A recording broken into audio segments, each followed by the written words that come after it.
the leaders have all gone. Nobody knows who to talk to, but we're talking to the right people. Yeah, this that's a relief. top person, Phew. apparently the Iranian parliamentary spokesman, speaker rather. But also when he says there, you know, that Iran's military has been destroyed and they've got no facilities at their disposal. This is the same Iran that only yesterday the president conceded had fired 100 missiles at the USS Abraham Lincoln, every one of which he says was intercepted by the United States and Israel, and so it posed no threat to the aircraft carrier. Now, either they've got no nuclear capacity, no ballistic missile capacity left, no military capacity left, and they're on their knees begging to make a deal, or they're still in a position where they can fire 100 missiles at an American aircraft carrier, and also 2 missiles that were sent in the direction. The White House insists everything is going according to plan. But as you've just heard, Trump's own statements are raising more questions than answers. In this discussion, those contradictions are unpacked one by one, revealing why critics say the administration's narrative simply doesn't add up. Let's get into it. Start with where on earth are things now going in Iran? Because as we discussed earlier in the week, James, President Trump appeared to step back from the brink, said that he wasn't going to be bombing Iran's energy and power facilities for 5 days while he gave talks that he claimed were taking place with Iranian officials time to bear fruit.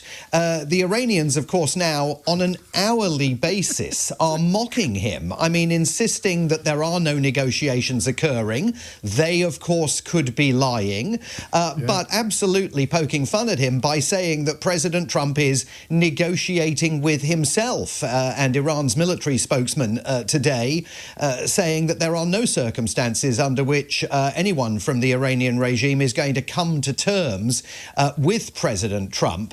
If you look at this 15-point peace plan, this sort of new cunning plan that the Americans believe that the Pakistanis have conveyed to the Iranians, and there's all sorts of stuff going on here because Pakistan really wants to project itself as the powerful mediator in these conversations. Have they really sent that peace plan to the Iranians? They say they have. If you look at the plan itself, in as much as it is being reported by pro-Netanyahu Channel 12 television of Israel, it appears to reveal President Trump's own mendacity. I mean, this is a plan that calls on the Iranians to hand over and agree to destroy their nuclear sites in Fordo, in Isfahan. Hang on a minute. All the nuclear sites. Hang on a Yeah, minute. exactly. Exactly. All the nuclear sites that President Trump to this day maintains were completely obliterated last year. It calls for the International Atomic Energy Agency to have access and transparency over Iran's nuclear activities. That'll be the same IAEA that had access and transparency over Iran's nuclear activities under the JCPOA, the Iran nuclear deal, before Donald Trump, in his first term in office, withdrew American participation from the Iranian nuclear deal and essentially eviscerated the agreement. It also calls on Iran to hand over its stockpile of enriched uranium. That'll be the same stockpile of enriched uranium that President Trump says doesn't exist because Operation Midnight Hammer destroyed it. And then there's what the president had to say in the Oval Office yesterday about the disposition of Iran in its current incarnation following 3.5 weeks of US and Israeli bombardment. Let's take a listen. They have no Air Force left. They have no anti-aircraft equipment left, no radar left, no leaders left. The leaders are all gone. Nobody knows who to talk to. But we're actually talking to the right people, and they want to make a deal so badly. The leaders have all gone. Nobody knows who to talk to, but we're talking to the right people. Yeah, this that's a relief. top person, Phew. apparently the Iranian parliamentary spokesman, speaker rather. But also when he says there, you know, that Iran's military has been destroyed and they've got no facilities at their disposal. This is the same Iran that only yesterday the president conceded had fired 100 missiles at the USS Abraham Lincoln, every one of which he says was intercepted by the United States and Israel, and so it posed no threat to the aircraft carrier. Now, either they've got no nuclear capacity, no ballistic missile capacity left, no military capacity left, and they're on their knees begging to make a deal, or they're still in a position where they can fire 100 missiles at an American aircraft carrier, and also 2 missiles that were sent in the direction of the US-UK base in Diego Garcia over the weekend, one of which reached its target. So how you know what is true and what is not in this telling of events that tumbles from the White House is a daily challenge. I mean, it's beyond that, and yet it also isn't it? It's like deja vu all over again. But I don't know. I can't quite remember him ever quite offering up the 2 contradictory positions in the space of a single sentence. As in, we don't know. There's nobody left to negotiate with. We don't know who we should be negotiating with, but we're definitely negotiating with the right person. Yeah.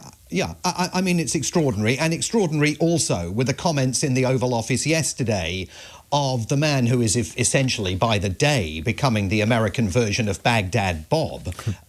You remember Saddam Hussein's old spokesman. I mean, in this case, the self-styled Secretary of War, Pete Hegseth. We have a president of the United States that when he sends his warfighters out to fight, he unties their hands to actually go out and close with and destroy the enemy as viciously as possible from moment one. And that's why we see ourselves as part of this negotiation as well. We negotiate with bombs. We negotiate with bombs, except, of course, we're not negotiating with bombs when it comes to the energy and power facilities, because the president that he so slavishly serves has decided to put a 5-day pause in all of that in order to give these negotiations, in whatever state they're taking place, an opportunity to advance. I do think it's also important to underscore, James, that even while the president appears to be looking for an off-ramp, he is flooding thousands of additional troops to the region, including paratroopers. And it is perfectly possible that what we're witnessing here is not the Blackadder presidency, you know, where he stumbles from one cunning plan to another to find a way of bringing it to an end, and then they all blow up in his face and he just continues down the path that he was on previously. It is possible that what he's trying to do is simply delay things in order to get those additional military facilities to the region. And the idea that the 82nd Airborne is being sent in, I mean, these are paratroopers. These are people who jump out of aeroplanes and land on enemy terrain. It is boosting speculation here that he may be considering a limited, maybe not so limited, deployment of ground troops. And the difficulty about that is not only that it would be highly risky in terms of the military mission, whether the military mission is to control Kharg Island in the Strait of Hormuz and or try and find the enriched uranium that he claims was destroyed last summer. Also, it would be political kryptonite here because he has not prepared the American public in any way for the deployment of ground forces and the real possibility of a substantial uptick in American fatalities in this war zone. He never even prepared the American public for the war generally in the first place.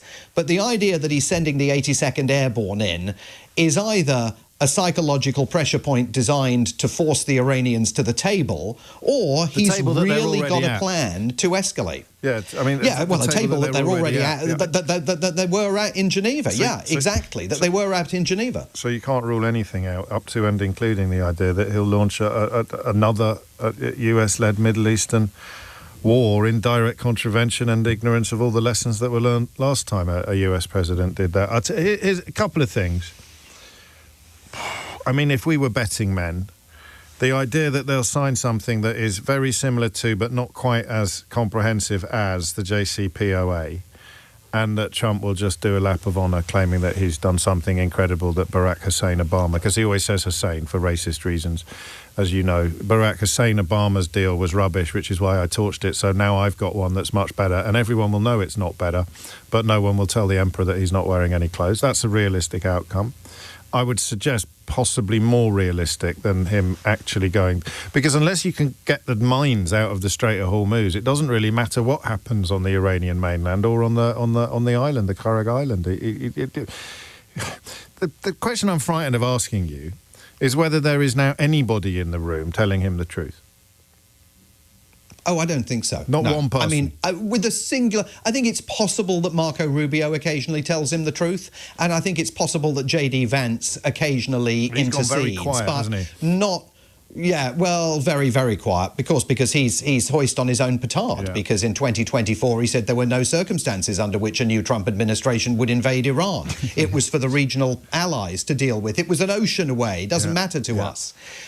So he's got a problem there. I don't think there are no restraining influences on this presidency on this president in any meaningful way. I mean, when he twisted himself up yesterday into a pretzel by claiming that regime change has already taken place. I mean, that almost appeared to be him, again, preparing the ground to declare mission accomplished. A new Ayatollah in charge may not end up being the son of the old Ayatollah, could end up being the Speaker of the Iranian Parliament if the Iranians were to play ball with this negotiating process. I mean, it would give him some opportunity to claim that he'd won a victory, I suppose. But then what does he say to the Iranian people? I mean, to the people that he was telling in the early hours of March the 1st to rise up and prepare to take control of their own destiny. How does that work if he basically does what he's done in Venezuela, takes control of the oil and gas and keeps the regime in place while trying to condition its behaviour? Are the Iranian people going to be expected to go along with that?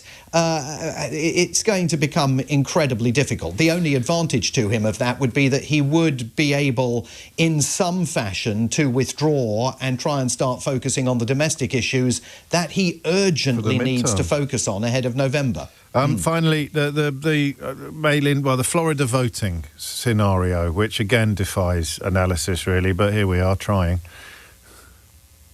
Yeah, so there was an election yesterday in Palm Beach, literally in Mar-a-Lago's constituency in the Sunshine State of Florida, and it was for a vacant seat in the Florida State Legislature, not Congress, but the Florida State House.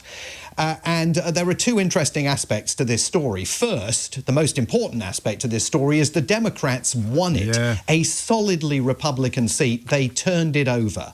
And that is giving Democrats reason to dream that Florida might be back in play as a battleground state. But even more tantalizingly, Donald Trump, of course, is a registered voter in Florida out of Mar-a-Lago. So he had a vote in this election and he cast his ballot.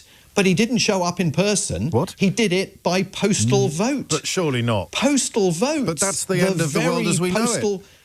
The end of the world, the soft underbelly of a completely compromised American electoral system is its reliance on continuing use of the postal vote. So he engaged in voting by post in this local election, even though, by the way, he was down there in Florida. He could have voted in person, did it by post. The White House says there's nothing to see here at all. Yeah. But, of course, there is gross hypocrisy to witness. I have to just finish, Simon, because I know you're busy, with a comment from Trevor, who says, I doubt, this is in response to your comments about Marco Rubio, I doubt Rubio is telling Trump the truth. He couldn't even tell him his true shoe size.